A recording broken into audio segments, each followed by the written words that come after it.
Hi, I'm Angie. Welcome to my perfectly unpolished YouTube channel.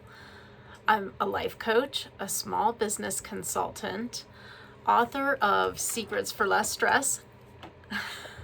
I know, I'm a little cheesy. And a full-time RVer, sharing honest stories, simple tips, and whatever's on my heart that day. There will be no edits, no filters. I have no time for that. No makeup. Sometimes my hair will be done, sometimes it won't. I don't care anymore. This is just real life, real talk, and hopefully a little encouragement along the way.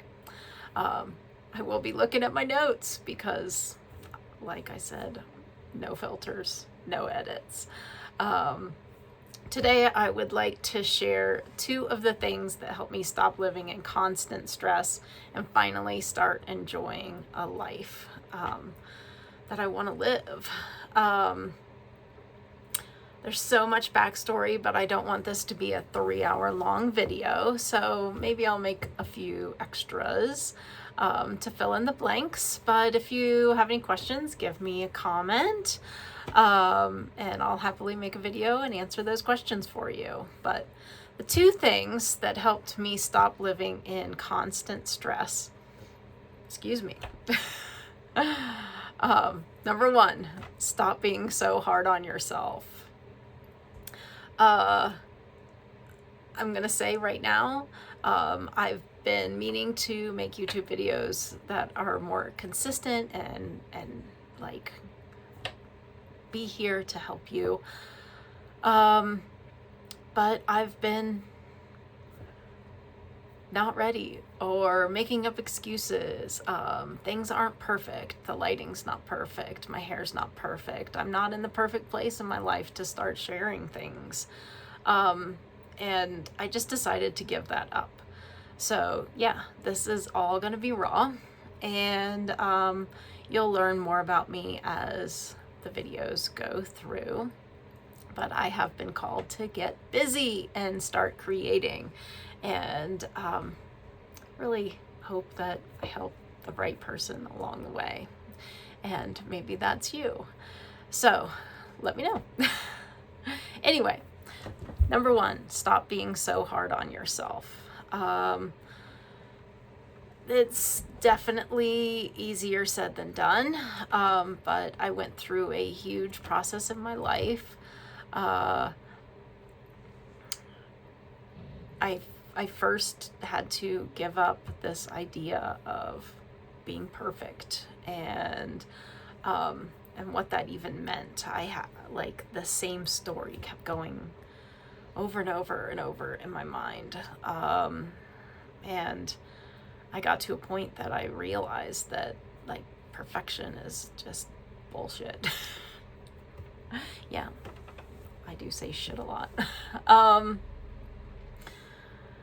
But there's this stigma that's like put on us by society and the media and everything that you have to be perfect, and every hair has to be in place, and your body has to be so, and your face has to be like this, and you have to talk a certain way in order to be accepted. And well, let's put an end to that, folks.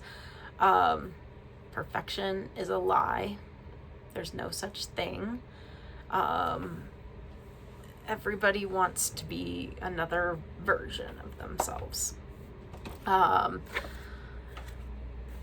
And that's just the short story. I go way deeper in my book. I'll probably even read you a little passage or 2 from time to time here on the channel. Another way to stop being so hard on yourself is eliminate people pleasing. I am a people pleaser in recovery. I could have been the president of People Pleasers Anonymous. It's a huge part of my story, I would say.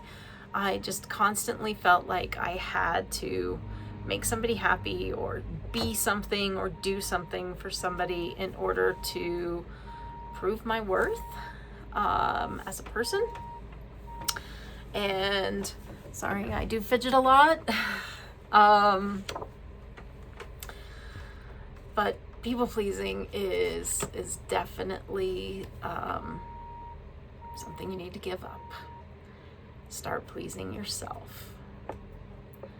And yes, there's a lot of things that we do as caretakers, as women. It's just something in our DNA that people pleasing is part of a lot of our lives.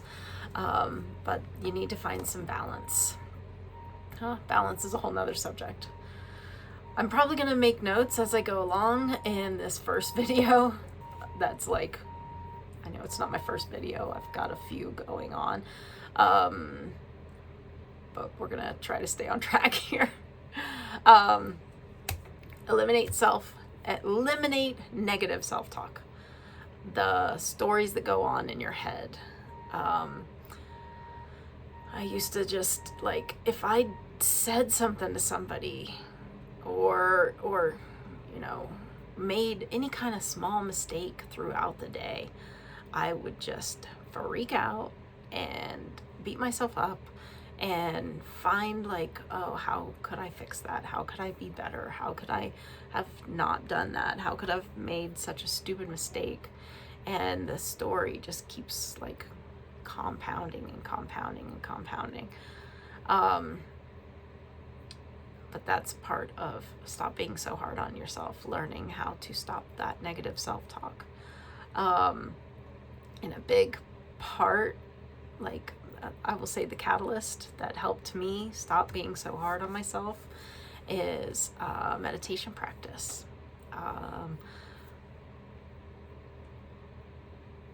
That's a whole nother story. I wasn't sure how far I was going to go into this video. But as somebody who was brought up in the Baptist church, Jesus Christ is my Lord and Savior.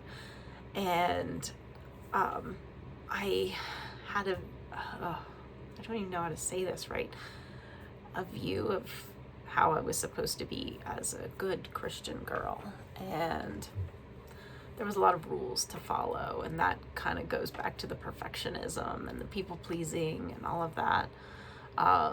But later in life, when I was introduced to meditation and chakra clearing, and I was introduced to my aura, like all of that stuff, and like energy work, and just how inviting God really, really into your life and being still. I don't quote Bible verses. I know it's Psalm something, be still and know that I'm God. That is the foundation of my meditation. Anyway, it was in a huge, like, not in the church that I really became close to Christ. It was through my meditation practice. And there's the whole stories in the book. Just how, like, sitting in meditation and really inviting God into your life, into your heart, into your body, into your soul, and letting it resonate. It changes everything. And it was like through years of practice with that I started having all of these aha moments and really having that connection to Christ and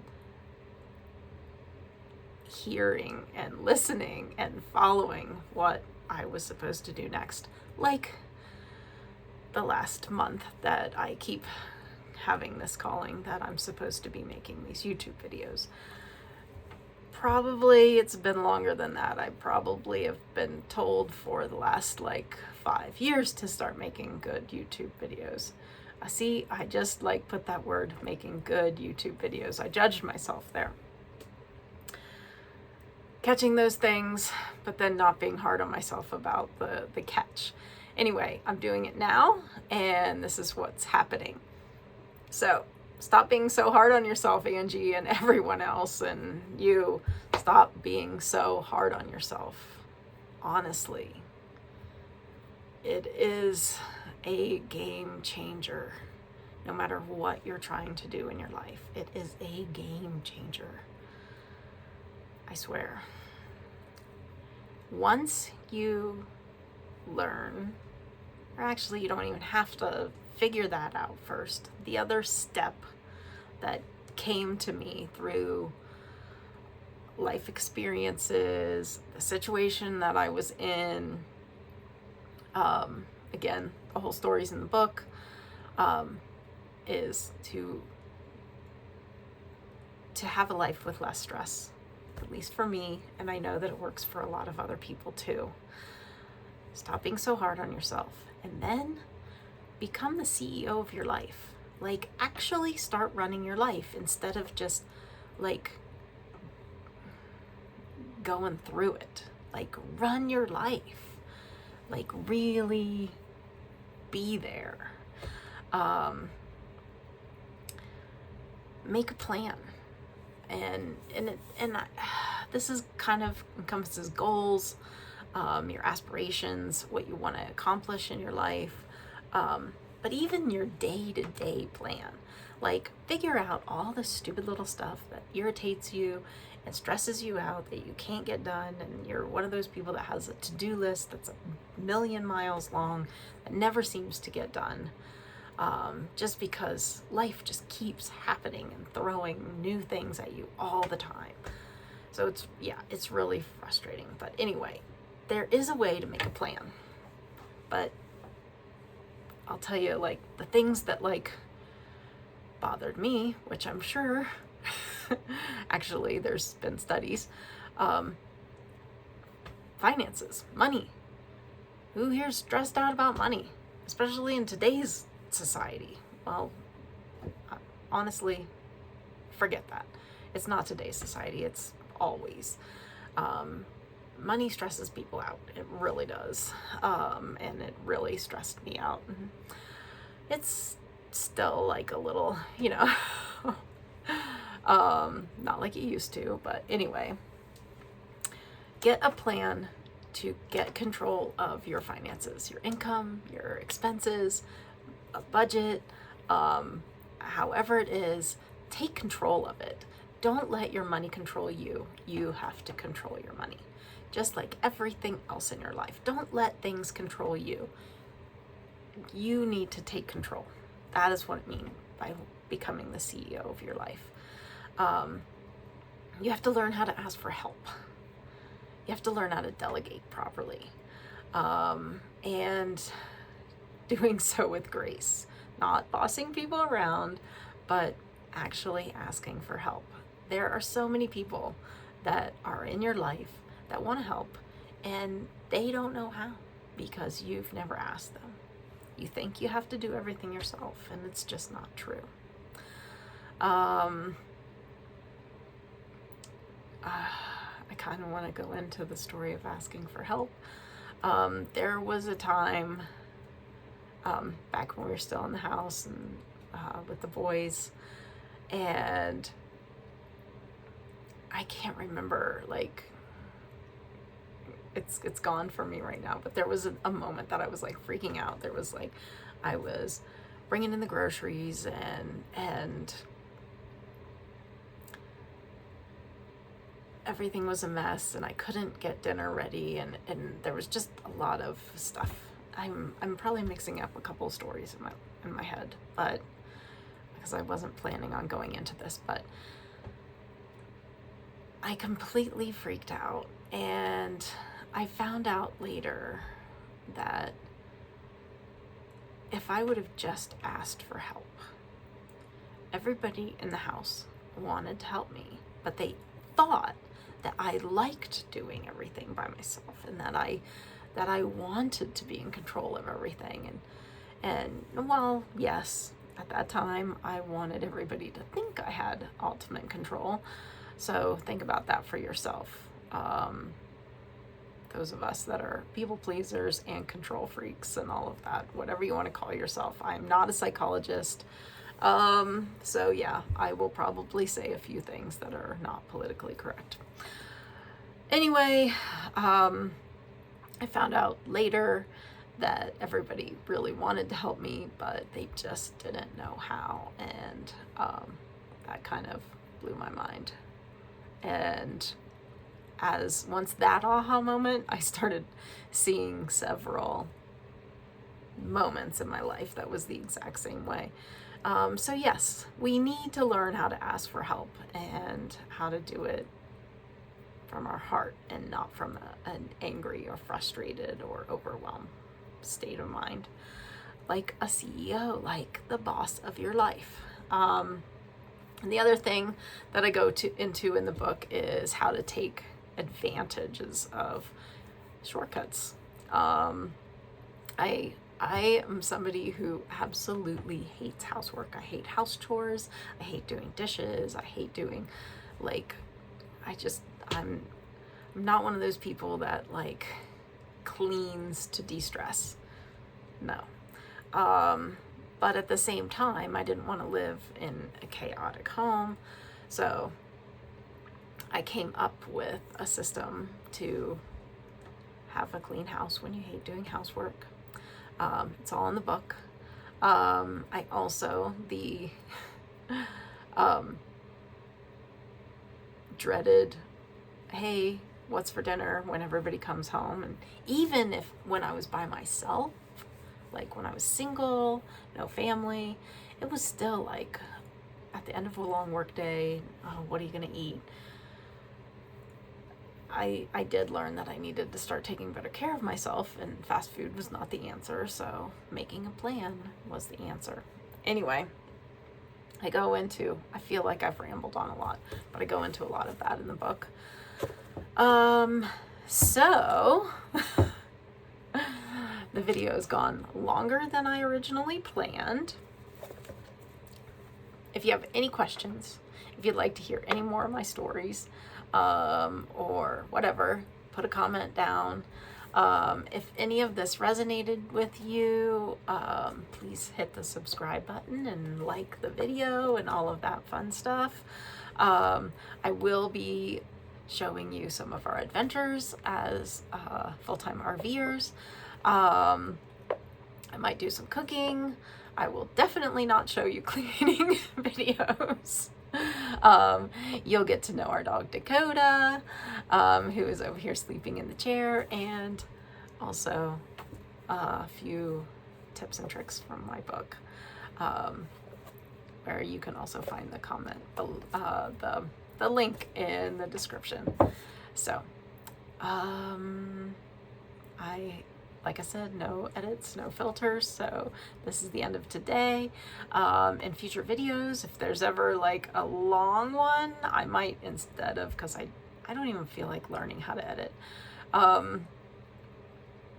But like, if there's something before and after, like I'm hoping to show you, we're here in Island Park, Idaho for the summer. Yesterday we were in Yellowstone. It was snowing like crazy in May. I mean, like really. It's supposed to be summer. Tired of wearing my winter coat and having the heater on. So I'll be showing you some of that stuff, and like nothing's going to be edited. It's all going to be real, and you might meet some friends, and we'll have all sorts of fun chats and everything. Anyway, I hope you have a great day. Bye-bye.